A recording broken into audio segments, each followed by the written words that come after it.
Sa isang pandaigdigang laro, mga sangkay, mula po sa sports ng football, mayroon pong pambihirang nagaganap ngayon. Hello, what's up guys? This is me. We are back dito sa ating YouTube channel at syempre sa Facebook. Kamusta po kayong lahat? And today nga po, pag-uusapan po natin itong napakagandang nangyayari ngayon mga sangkay doon po sa nagaganap na World Cup. Doon sa Amerika, kung saan ang kompetisyon na itong mga sangkay pandaigdigan. Pero alam niyo ba, may nangyayari po doon mga sangkay. Ang Diyos, ang ating Panginoong Hesus ay nare-recognize sa gitna po ng kanilang mga laro. So, paano nangyari ito mga sangkay? Pag-uusapan po natin ngayon. Anyway, bago tayo mag-umpisa sa mga hindi pa po dyan nakakapag-subscribe, kung gusto nyo po na mga ganitong klaseng topic about po sa Bible, about sa end time events, about sa mga magagandang balita, no? Mula po sa maraming mga Kristiyano sa buong mundo, makikita nyo po yung subscribe button sa baba ng video na to. I-click nyo lamang po yung subscribe, i-click ang bell, at i-click nyo po yung all. Sa mga nanonood po sa Facebook, i-follow nyo po yung ating Facebook page. Okay. So, sa YouTube mga sangkay, road to 100,000 subscribers na po tayo. Kaya, i-subscribe nyo na po itong ating YouTube channel. Alright? So, ngayon nga po mga sangkay, ito ang napakagandang balita na gusto kong ibigay sa inyo. Pero, bago ang lahat, bago natin ilabas to mga sangkay, isiwalat, sabi ng Bible, sa Proverbs chapter 3 verse 6, in all your ways, acknowledge Him. In all your ways, sa lahat ng gagawin mo, i-acknowledge mo ang ating Panginoon. At alam niyo mga sangkay, ito po ay nagaganap ngayon sa FIFA World Cup. Kung ang NBA, mga sangkay, ay nagiging usap-usapan po na may mga Illuminati, 'di ba? Sabi may mga Illuminati po doon. Ibibihira na lamang po ang nagre-recognize kay Jesus doon. Ang madalas ko lang na nakikita si Steph Curry, 'di ba? Si Steph Curry na lamang po ang nagre-recognize kay Jesus na madalas mga sangkay nagsasalita ng ganoon or nakaraan mga sangkay si yung isa sa mga star player ng NBA. Pero doon po sa football, FIFA World Cup, may nagaganap po na talagang namang nakakatuwa. God is moving at the World Cup. Ito may nangyayari. Sabi dito mga sangkay, so far in this World Cup tournament, we have witnessed something truly remarkable. Players have been praying even individually before and after matches, praying together as teams, praying with opponents, and publicly giving glory to God. Giving all glory to God. Wow, mga sangkay, bibihira po yan.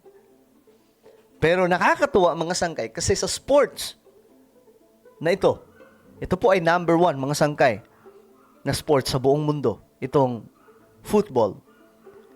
Hindi po sila involved sa kung anumang mga, 'di ba, sa NBA kasi yun po yung mga conspiracy theory. Maraming player po doon, like LeBron James at kung sino-sino pa.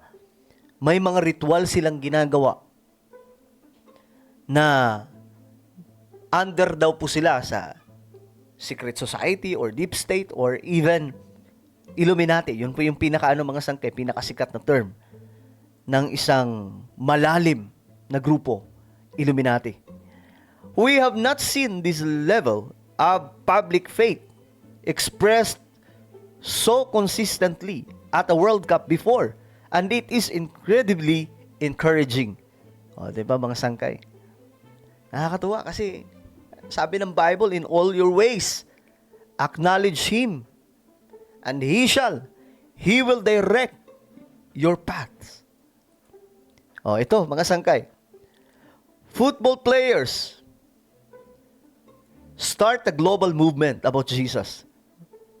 Kita nyo mga sangkay? Para po silang nagaano doon. Wala po silang ibang ginagawa kasi bago mag-start po talaga, karamihan sa kanila ay nagpe-pray. Nakakatuwa mo makita mga sangkay. Ayan po, si Neymar, sila Cristiano Ronaldo, even si Messi, no? Nire-recognize nila ang ating Panginoon. Nagpe-pray sila. Hindi po ito katulad sa NBA, mga sangkay na basta laro lang. At yung ibang player, may mga ginagawang ritual na pang ano. Alam nyo na yun, mga sangkay. Mula po sa kadiliman. Footballers start a global movement about Jesus' return at the World Cup. Grabe, no?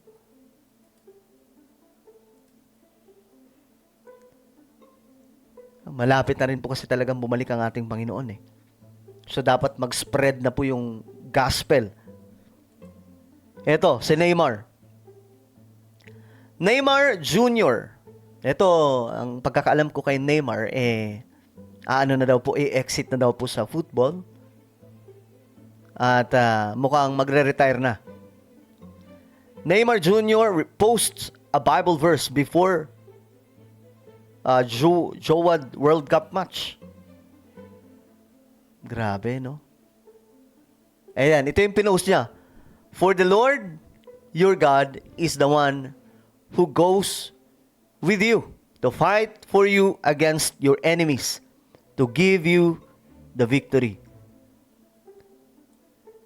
Ito po ay sa Deuteronomy chapter 20 verse 4. So marami ito, mga sikat po itong player, mga sangkay.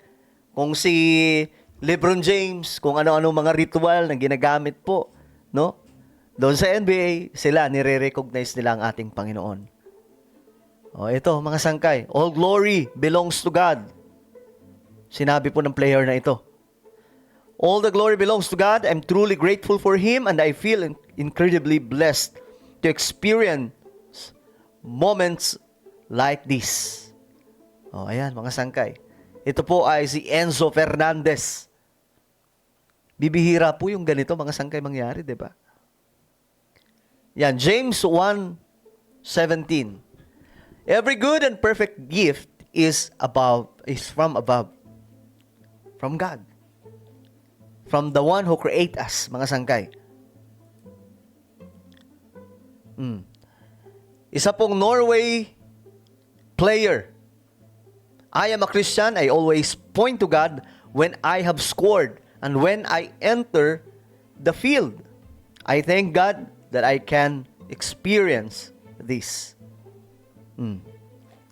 So nakakatuwa, mga sangkay.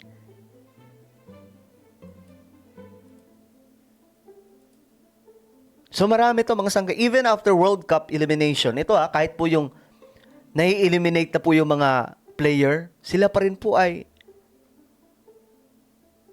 nagpe-pray sa ating Panginoon. Pero ito, mga sangkay, elimination po ito. Ibig sabihin yung mga papasok po ata ito. No?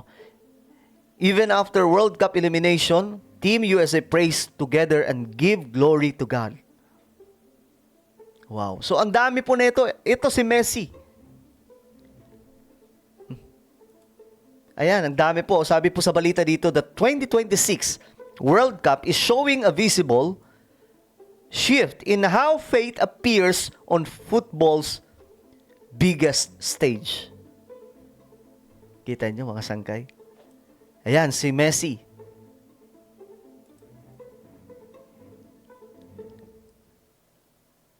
Sabi ni Messi dito, magkatapos po yung historic night, I can't ask for more than what I received. I thank God that He has given me so much.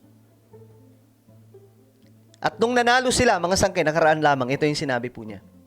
Nakaraan lamang, nanalo sila ng parang milagrong panalo, mga sangkay, in just 15 minutes. Sabi niya, I can't ask for anything more. God has given me too much. You see, mga sangkay. So God is truly moving sa football field ngayon sa FIFA World Cup. At eto, mga sangkay, after po ma-eliminate yung Amerika, nanalangin po silang lahat at nagpasalamat sa ating Panginoon. Exit nila, mga sangkay, kasi natalo po sila. Sana ganito sa lahat ng sports, no? I-recognize po natin ang ating Panginoon kahit anong level po nang naaabot na po natin, mga sangkay. Don't forget your Creator, no? Don't forget your God, no? Kasi siya lamang po, mga sangkay, ang nag-iisang Diyos, no, na dapat nating pinapasalamatan. Kahit may maganda na yung takbo ng pamilya mo, ng buhay mo, maganda yung takbo ng karir mo, naaabot mo na yung mga pangarap mo, don't let your pride, no, na siyang manahan sa'yo.